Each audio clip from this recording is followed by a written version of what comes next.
Today we are going to cover a topic from basic electronics, and our today's topic is semiconductors.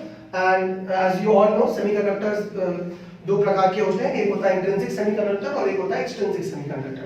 तो शुरू करने से पहले ये जानना जरूरी है कि सेमीकंडक्टर्स ही क्यों, why semiconductors are used for fabricating electronic devices. The simple reason is that we can control the flow of electrons in a semiconductor.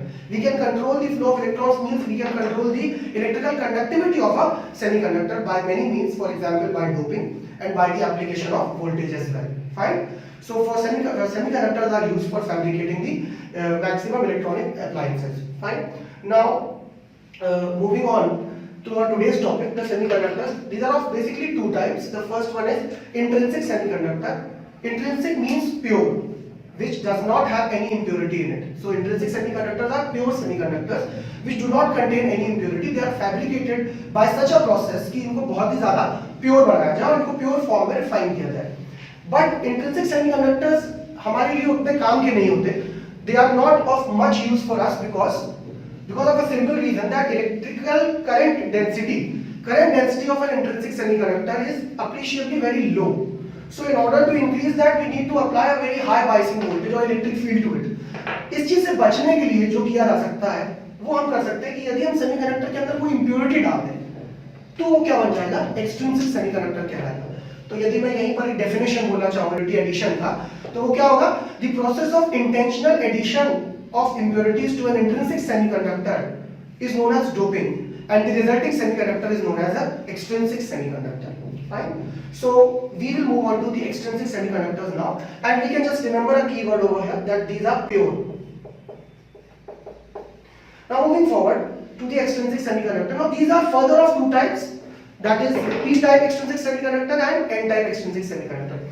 Well friends, it seems like a very basic topic, but it is very beneficial for the students because immediately after that our next topic will be p-n junction diode. So we need to have a very strong understanding of what is the basics of p-type materials and how are they formed, and what is the basics of n-type semiconductors and how are they formed. Fine.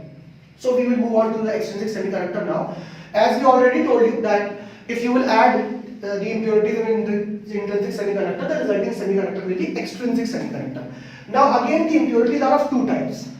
Either they are pentavalent impurities, which are also known as donor impurities, and otherwise they are trivalent impurities, or which are known as acceptor impurities. Fine. So first of all we'll talk about the n-type extrinsic semiconductor, which is formed by the application of donor impurities, for example arsenic, donor impurities which are also pentavalent. So the first keyword is, to learn the topic, the first keyword is that if you want to make an n-type extrinsic semiconductor, you should add, first of all, you should add donor impurities to it.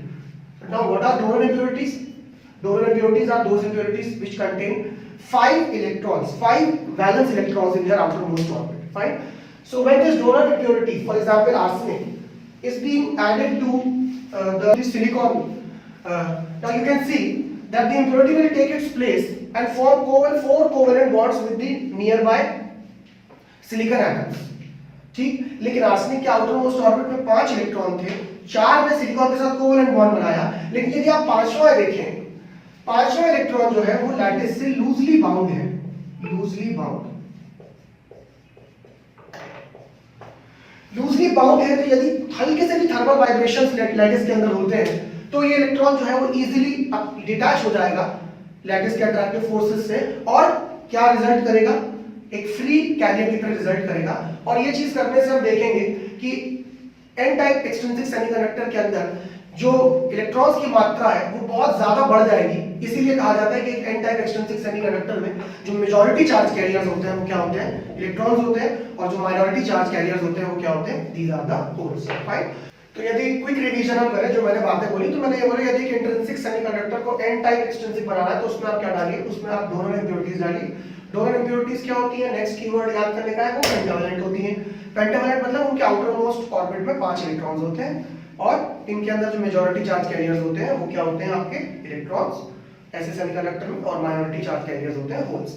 Now similarly यदि move करें अगले topic की तरफ जो कि हमारा p-टाइप extrinsic semiconductor, तो इसके अंदर यदि कुछ चीजों को चेंज कर दिया जाए तो वो p-टाइप एक्सट्रिंसिक बन जाएगा. जैसे कि इस बार हम पेंटावैलेंट इंप्योरिटी ना डाल के हम ट्राइवैलेंट इंप्योरिटी डालेंगे। ट्राइवैलेंट इंप्योरिटी एक्सेप्टर इंप्योरिटी भी कहलाती है। इसके अंदर जो आउटर मोस्ट ऑर्बिटल होते हैं वो 3 इलेक्ट्रॉन होते हैं, ठीक। इसका एग्जांपल होता है बोरॉन। जैसे कि आप देखें बोरॉन जब इसके अंदर डाली गई सिलिकॉन के अंदर, तो जो 3 इलेक्ट्रॉन्स थे उन्होंने क्या किया, सिलिकॉन के साथ कोवेलेंट बॉन्ड बनाया, पर चौथे कोवेलेंट बॉन्ड में एक वैकेंसी थी और vacancy of electron is known as holes, ठीक। तो ये वैकेंसी ऑफ इलेक्ट्रॉन क्या होती है, होल होती है। Hole is assumed to have a positive charge. तो इसके साथ हम कह सकते हैं कि फाइनली 3 पॉइंट्स हैं कि आप ट्राइवैलेंट इंप्योरिटी डालिए, ट्राइवैलेंट इंप्योरिटी क्या होती है ये बताइए, उसके आउटर मोस्ट ऑर्बिटल में 3 इलेक्ट्रॉन्स होते हैं, और मेजॉरिटी चार्ज कैरियर जैसे सेमीकंडक्टर में होते हैं holes which are assumed to have a positive charge, और माइनॉरिटी चार्ज कैरियर्स होते हैं आपके इलेक्ट्रॉन्स। ये टॉपिक इसलिए इंपॉर्टेंट था जानना क्योंकि इसके बाद जो नेक्स्ट टॉपिक है हमारा वो है पीएन जंक्शन डायोड, और यदि हम ये बात समझ पाए कि मेजॉरिटी और माइनॉरिटी चार्ज कैरियर्स किसमें ज्यादा और है और किसमें कम है, तो हमारे लिए एक बेहतर अंडरस्टैंडिंग डेवलप कर सकते हैं पीएन जंक्शन डायोड को पढ़ने के लिए। तो फ्रेंड्स आगे की वीडियो में आपसे मिलते हैं जिसमें हम आपको बताएंगे पीएन जंक्शन डायोड के बारे में। और हमारा वीडियो यदि आपको पसंद आए तो please like and subscribe our channel, hit the bell icon. Thank you so much, stay with us.